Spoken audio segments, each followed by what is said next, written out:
In today's video, I'm going to teach you how to up your thumbnail game. How's it going, everyone? Fus Ro DAB back with something a little bit different. In celebration of meeting our milestone of 475 subscribers, I've put together a little video for you on how to up your thumbnail game. Now, keep in mind, this is all just my opinion, and this is just things that I do, so it's not 100% foolproof, and it's not 100% the best way to do things, but I like to do it, and I figure I would show what I do if anyone was interested. Okay, first and foremost, let me tell you about a couple things you're gonna need.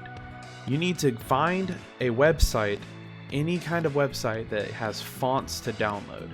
I recommend just Google searching fonts that you like. For example, Pokémon font. I do Pokemon on this channel. I Google searched Pokémon font and it took me to a font website.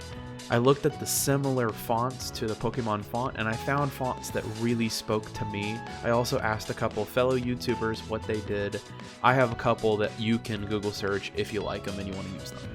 And next up, you're going to need your actual editor. Instead of spending, a bunch of money using Photoshop, why not use something for free? Pixlr E is a fantastic free source. All you have to do is Google search Pixlr, and the first link is the one you want to click on. It'll take you to this website right here, and it is absolutely phenomenal. This website is super helpful, and it's 100% free to use. There are some advertisements, but that's perfectly okay. It doesn't get in the way of anything, and you can just exit out of them. So it'll take you to this page. It'll show your history of things you've been working on. Be in mind, if you clear your cookies off your computer and remove trackers or anything like that, it will delete your progress. So make sure you save base copies of it, and I'll show you what I mean by that in a little bit. The next thing you want to do is click Create New. It'll take you to this page, and there are several different options for you to be able to peruse through. Whatever you're trying to make a thumbnail for or a photo for, it has presets for you, or you can make your own custom ones. For today's video, I'm going to go ahead and click on Full HD 1920 x 1080. This is the standard size for a YouTube thumbnail. Go over and click Create, and this will be blank. There's nothing here. It'll save as a PNG file, which means it'll be transparent background. If you don't want it to be transparent background, that's fine. You can click Add New Layer, make an empty layer, and just fill it in with a color of your choice. Alright, next up, we're going to talk about some fonts. Like I said, find the fonts that work best for you, and then go ahead and click on the text tool right here. You double click on the screen, it'll say, do you want to add a new text layer? You press add, but since I already have it here, I'll just click on the one I have. You double click and you can change it whatever you want. I'm going to make it all caps here, text here. For example, any fonts that you're wanting to bring in, you just add in local font and you bring it in from whatever source you save your fonts to. So here are a couple of fonts that I enjoy using in my thumbnails. All I did was click add local font and search my computer for the fonts I wanted to add. And I use them all the time for different thumbnails, and I'm going to show you how to manipulate them here in a second. Once you have your text exactly how you like it, now the next step is to right click on that text, click this button right here for all text layers that you're wanting to edit together. Then click on over to the topmost layer that have your text, click merge down, and now they are on one layer you can edit together. Click the wand function, click anything that's not the letter itself around it. Make sure you press shift and click the insides of circular letters like B and A and O. Well, A is not really circular, but you get my point. You want to make sure you have all the surface area covered. Click select, go down to invert selection, and now your words are the only thing being touched and edited right now. And you can do anything to it. And now you have the ability to change the wording however you like. You can change the opacity, you can change the colors, whatever you end up wanting to do. Or you can even import an image behind it and then select this, click over to the other layer, and then stamp it out by pressing delete. Okay, now I'm going to show you how to turn your text into something more lively, like this stock image. So click the wand tool again and select the entirety of the picture. Make sure you're on the text layer itself. Shift click and make sure you select all the components, the interior components, like those closed letters like O, R, B, etc, etc. Make sure you have that. And instead of clicking the select button and invert selection, we're gonna leave it just like this. Oops, I just clicked out of it. Let me do it again for you real quick. You're gonna leave it just like that. Don't click invert selection because we want everything else to be cut out.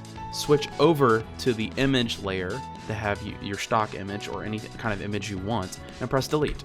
Notice how they all disappeared now. Okay, now we can click out of the selection tool, click this to make it invisible, and now we have really cool lettering of an image. Isn't that neat? To make this look a little bit more fancy, now you can click on the image layer itself, give it a filter. I like to give it an outline. You can make it an outline of any kind, and don't worry if these white lines around it appear. You can just delete them. It's not a big deal. But you can also adjust the size and the color and give it an opacity if you want it to be. Let's change it to red, for example. Look at that. Kind of cool, huh? You can change it to any color you want. Alright, now to get rid of this border. All you have to do is select the part that you want to get rid of and just press delete. Simple as that. Okay, now on to the final step. We're going to make the whole thumbnail now that we have our logo designed. We can move this logo around however you want, in a corner, in the middle, whatever you want to do. It has these really cool things where it'll stop it in the middle. It's like an auto snapping feature. For this example, we'll just put it up here at the very top. And now let's create an empty layer on top of the layer that we just built. Empty layer on top of it. Click the shape tool down here and create whatever shape you're wanting. For this example, we'll just make an oval shape. And we can edit it by using the move tool. Okay, now that we have the shape just like we want it, make sure you click the layer and click the wand tool. Click the shape itself and then go back to the image layer that we imported into the thumbnail. Press delete and then hide the layer of the shape you just built. And now you have a blank, transparent logo overlay to go over a screenshot from your video. Now that we have the basic layout, make sure you add in a matching outline, click the color, and make it match up nicely. You can adjust the size. And now you can just input this layer on top of any screenshot from your video. Down in the bottom corner, you can add the episode number or anything else you want to add on top of it. Let's just do an example. Add a text layer. Let's make sure we match fonts. We want to look good. Episode 100. And we're good to go. All you have to do is click on the color of this and you make it whatever you want. Now all we have to do is adjust the size to how we want it, change the color, and add in a layer outline around it by clicking Styles and Outline. And you can change the color of the outline to the exact same one you want, or you can change it around, whatever you end up wanting to do. The most important thing is to have fun while you're doing this process and make something that catches people's eyes. You want to make sure that it's interesting for people to look at and fun for you to do, so you always enjoy what you're doing. Alright, I hope this tutorial was helpful for you. We're about to reach our 500 subscriber goal, and that means that the layout tutorial will be next. Hopefully you'll enjoy that as well. Like I said, I'm not professional at doing this. I'm by no means a graphic design person. By no means at all am I professional, but I like to have fun with it. I like to try to make it look as good as possible, and hopefully this helps out small YouTubers like myself who are wanting to get started and don't know where to start. If you would like to see the next part of the tutorial where we talk about the layouts, make sure you help me reach that sub goal. Ding that notification bell with your forehead so you never miss a single moment of Fus Ro DAB. Make sure you follow me on Instagram, TikTok, and Twitter at the Fus Ro DAB. Make sure you check out our Teespring down in the description below if you want to help us out, and share the video with a friend if this was super helpful for you. And the last thing we say on this channel is, as always, have yourself an incredible rest of your day, but above all else, stay excellent to each other, and I'll see you next time.